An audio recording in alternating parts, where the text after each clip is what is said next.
Oh, you're crafting. Yes. I'm doing the crafting inside the Minecraft, everybody. Yay! Oh, that's sword. so nice. We had a The sharp pointy end goes that way. it was a very interesting challenge to incorporate crafting into our game in a way that, you know, there's already a game that lets you craft things. I don't know if you're familiar with it. And so in a sense, you're in your own game trying to communicate what another game's already done. Yeah. Your parent game. Yeah. Because Minecraft is sort of our parent. We're sort of a spiritual child Yes. of the original game. Yeah. And so to kind of create an interesting way to not only, you know, be true to what crafting is, but Yeah. also make it feel like it's happening, you know, to these characters. We're kind of pulled out into the third person to sort of get technical. Yeah. With our camera. And so third person crafting has a different feel than a player who's really doing more first person crafting. Correct, yeah. Now, what's interesting also about this entire extra part of the scene is that Ruben could be here with us or not here with us. Yes. Depending. If I had picked the option where we kept him around, Ruben unfortunately would have gotten a black eye, but he would have been here with us. Yep. And I told him to run away because I wanted to save him Yes. the issue of getting a black eye. But it's interesting, like we have this whole opening sequence and everything else that he could either be a part of or not of. Yep. So it is kind of interesting. And we did that obviously so that we could get a sense of what the player thought was best to protect Ruben. Yeah. We knew everybody wanted to protect Ruben. Yeah. The only choice was, what's the best? What do you think? Sticking close to you or fending for himself would be the best? Yeah. Now I'm just gonna say, we jump. Oh, good. Because there's too much around there. Yeah. Oh, yeah. And I gotta say, I really do enjoy this opening sequence. Did you guys already like, okay, we want to have this like slow down moment, flying through the sky? Like, how did it arrive to what we're seeing here right here? You know, there were a few concepts that were kicked around, but once we knew we were, hey, Look at that. look at There's a name that we're familiar with. Mike Chung too. And then Dennis guy. and Graham, by the way, Oh yeah. I got to give it to you guys. The best. A lot of hard work Yep. from an entire team, but they definitely put in their fair share. I believe once, you know, just to answer your question. Yeah. Once we decided chickens were going to be in the intro, the rest just kind of came together. Of course, it was the chickens. No, once the concept of the bridge as the point where we were gonna, you know, introduce the creepers and have them kind of be that exciting point where we run we could run credits on an exciting bit. We had thought about credit action sequences, Yeah. fighting and stuff like that, but we'd done a fair amount of that already in the scene previous, and so just a really nice slow motion scene. Again, looking for something that, you know, is happening in a Minecraft world, but isn't something a Minecraft player would experience in regular old Minecraft. Gotcha. And it just, again, this like a cool homage to films and shows of our childhood. Yeah. That just seem to fit. One thing that I did bring up earlier before we started playing that I feel like is now appropriate to actually talk about here. All right. Is so. Well, I'll be the judge of that. Yeah, well, true. So I did bring up the whole idea of like, you know what would be amazing to actually have in a game that is based around nothing but square things? To have an artifact or something that they're going for that's round. The round. And you guys didn't see it, but I got an eye roll from this man. Apparently, I'm not the first genius to come up with this particular. We have had a few creatives Yeah. enter the room and go, guys, I've got it. I'm going to blow your minds with this. Okay. What would someone who lives in a square world be completely, like, floored by? I don't know what. A circle. Something round. And, you know, when you first hear it, you're like, yeah. Yeah. But when you hear it the second or third time it's pitched to you, you're like, yeah, okay. And then you've heard it the 50 millionth time when I come over to you. You've heard it a few times. Yeah. And I get an eye roll. you do. But there's two. I'm gonna say there's two reasons why we kind of backed away from that. Yeah. One, we actually, apart from a few things, that we use just for narrative purposes, or just something that's really cool conceptually. Yeah. We try to adhere to the rules of the physical world that Minecraft is. Like, we want to really make it feel as if Jesse's world is the same world that a Minecraft player experiences every day when they go in to play in their server. Gotcha. And the other thing was, as we were talking about this, was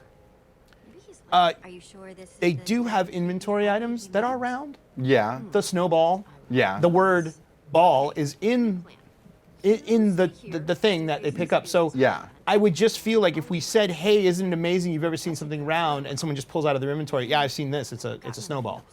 It's round. See, see." I mean, sure, it's two-dimensional in my hand. 'Cause Yeah.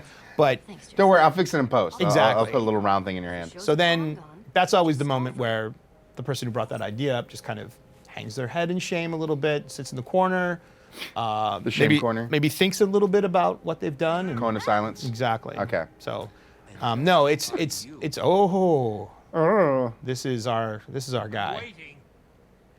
Don't creep up on people. I love that, I think yeah. that's a fair that's line. Just immediately go to Yeah. social expectations is that we don't creep up on people. No. You're not at some Comic-Con place and somebody creeps up on you. You don't want that. I don't want it in a dark alley. So. Unless they're dressed as Ivor, in which case creep away. Great. You realize what's going to happen to you now. Yes. Maybe that was by design. No, I just wanted to say, though, I think Ivor might be my favorite character design. Really? Why is that? I don't know. Maybe I've just got a thing for... this might be obvious, but his I'd say the big influence for him was Rasputin, the historical figure. Really? Yeah. I was getting a bit of a Rasputin. I didn't want to say it. No, to oust you, but I was getting that vibe. Yeah, no, it definitely was the inspiration for him, and that character is always, and that's a very interesting character from Russian history. Yes. Those who are interested in sort of Google it. Yeah. Check out the Wikipedia. I don't believe Ivor really is like Rasputin. No. But he looks like Rasputin. Yes. And the lapis belt buckle is the touch that just sells it for Puts me. it over the edge. Just puts it right over the edge. I think it's all about the fashion with you. Clearly. He's a natty dresser, as am I. Yes. Yeah. You do realize next time we have you on the show, you're gonna have to somehow one up yourself. I'm gonna show up in a bathrobe. That's your next level. That's my next move. To look like the dude. When you think I'm gonna zig, I'm gonna zag. Okay. Yeah. All right. So, guys in the comments, I want you to remember this because we're actually gonna hold him to this. He might think that he can make jokes on the show and then get away with it, but I'm just saying, it's next time I'm gonna be like, okay. I don't think I own a bathrobe. Well, we'll find one for you. Okay, maybe see, this was all part of my grand scheme to get someone to buy me a bathrobe. It's working like a charm. Last night, you're like, you know what would be nice? A bathrobe. I know what I'm gonna do. Oh, I should have promised that I'd wear a Lexus. Oh, then maybe someone would have bought me a Lexus. Oh, yep. That YouTube. If you wanna fund apparently his fashion sense. This was your entire plan the entire way. I just love terry cloth so much. It's just the feel of it. It's luxurious. It's so luscious. It's luxurious. Oh, here we are at EnderCon. This is a big deal. So when it came to the different kind of stalls and everything you guys were putting in here, any influences, any, or is it just kind of like make it Minecraft-y things? It's there's a definite Comic-Con, Minecon, DragonCon, what have you con. Intention, all the cons. Yes. And but I think also the open air feel of it. There was the idea of kind of a carnival, or like a fair, a county fair. Yeah. Is something that I think we were also going for, which is also I think it's the setting of a lot of classic youth movies of our youth. Take place in amusement parks, carnivals, that whole, I think even the DJ, that kind of music playing in the background, it just, there's a lot of streams crossing here. Yeah. Not only traditional convention tropes. Yeah. If I might use that word. You can. I will. use Guys, that. yes, no, yes. Okay. Tropes. I said yes. Yeah. but also a few other tropes. Mm-hmm. Sometimes I think just the open air makes it feel just a different, because you think of a convention, they always take place in big hangars of rooms, warehouses and such. Now, what was the design thought when it came to Lucas here? It's funny. Lucas went through a few different phases. He was, I'm gonna say it. He was a little bit more of a dork. Really? In his first incarnations. That just might be me judging him. Now, what do you mean by dork? Well, he didn't have a leather jacket. Okay. He had a funny hat. Really? Yeah, he had a funny. Can you describe that funny hat? It was almost like a cowboy hat. I would Okay. say. Yeah, I mean, Okay. I dare. So you're calling all Cowboys and Texans whatnot funny? You realize? No, I'm just saying. That's what the comments are right now. You have when to a understand. certain. Sam Hell, my hat's not funny. It was a funny cowboy hat. You know what I mean? Like, I'm sure the cool guys wearing cowboy hats right now in Texas. Yeah. They look cool. Okay. Lucas didn't look like that. All right. So guys, calm the comments. He just said Cowboys. People in Texas are cool. All right. So. Yeah. Hella cool. Oh God, that word. You love that word, I know. I loathe that word. Love it. But he went through kind of a. Of course, you know what we got to do here, real quick. Oh yeah, nice. You want to explain? Do you know where that dance is from? I don't remember what that dance Monkey is Island. from. Guybrush Threepwood. That's his dance right there. I knew that. Yep. I was on the spot. Yep. And I'm going to pretend that I knew that All because I was on the spot. right, rewind it real quick. Hey, do you know where that dance is from? I believe the dance is from Grim Fandango. What? Am I wrong again? Yes, I think you might have screwed that. I tried. And there was only one rewind available. Okay, good. Much like an inventory item. So. All right. My next guess was The Dig. Oh God. Okay. But you were talking about Lucas's funny hat. Lucas's funny hat. So Lucas's funny self. He wasn't always this cool kid who was the head of his own gang of cool kids called the Ocelots. He was just a very different character. He was coming from a completely different place, and he just was a little bit more unsure of himself. I would say a little bit more tentative, and it was decided that it worked better in the group dynamic as our group of friends kind of comes together. If he's not so close to us at the beginning and has a certain cool to him, like something that Jesse might feel is somewhat intimidated by, and therefore as Lucas comes into the fold, someone's like, oh, this guy Lucas is pretty cool, and he likes me as a friend. Yeah. And so that makes me feel better about myself, and the group feels like it's kind of.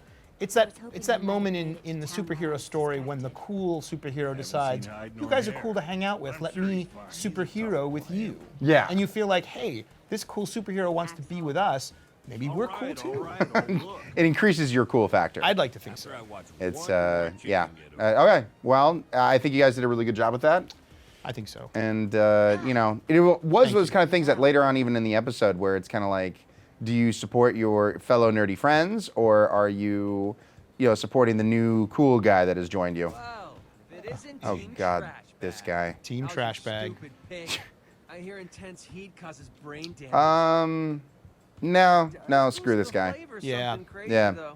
Aiden, you idiot. Yes. Oh, he'll remember that. I'm so crushed.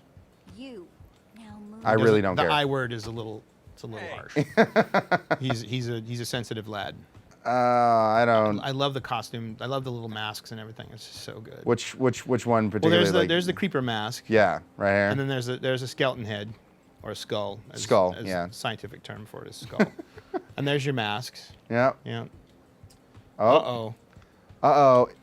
Yes, I finally found him. Ivor. Oh, wait, no. What do you think you're doing? You don't have a beard. Away from me. And you're a her. Mm-hmm.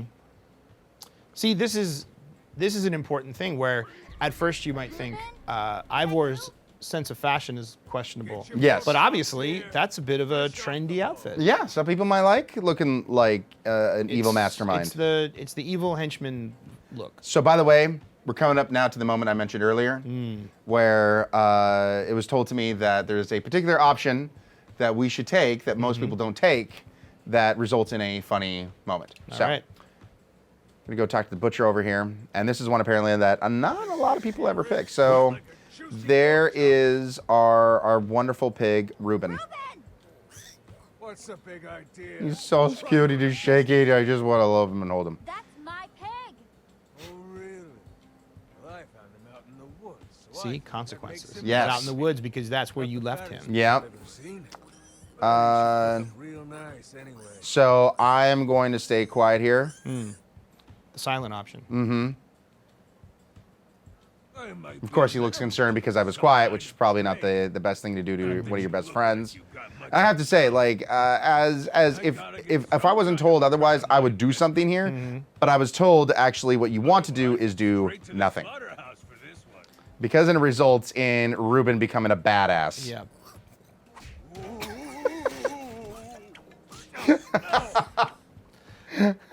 I love that Ruben goes in for a body slam. And Ruben is not pleased at all. And he's just like, move yeah, along. he's the badass right there, just Yeah. going this way. Well, and I will say that I we never should have let you run off in the woods. generally as designers loathe to put things on screen like do nothing, Yeah. don't get involved, Yes. walk away. You know, the passivity of that Yeah. choice. But in this case, we leaned into it because we figured if the player saw that, they'd be, what? The game's asking me to do nothing. Yeah. That's Strange. suspicious. That's weird. And so the curious types, the fringe player, might consider doing nothing. Yeah. And get a nice little reward for that. Yeah. See Ruben kind of be a badass and, Yeah, and how then he might judge have you. survived out in the woods. Yeah. We're gonna have to get past that usher to follow. So how many times did you guys have to strike down any ideas that were references to Babe Hey, what would it take to get us inside tonight? or Charlotte's Web? I feel like we got a lot of those out of our system early. And when you do that, it makes it easier to sort of swat away the gags. Yeah. I think a few might have still slipped in. I'm not sure. There was, I do remember of like a that'll do pig, that'll do kind of thing going Yes, it just feels sometimes you have to at least give them one, you know, just because otherwise the absence is conspicuous. on. You feel like people watching home, you're like, what? No Babe reference? And, you know, it really was also a bit of a missed opportunity that we didn't give a spider Uh-huh. friend to Ruben. A lot of chickens running The problem being, of course, that a spider in the Minecraft world is the size of a golden retriever. That is true. And Charlotte was Very large. Charlotte was a very adorable tiny spider. Yes. And she That- was yeah. wonderful. Non-threatening. If Charlotte had been larger Dog sized. than the pig in that story, Yeah. whose name escapes me at the moment, I don't think they would have been as good of friends. No. I don't see that happening.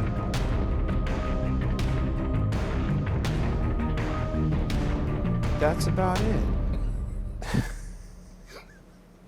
Perfect.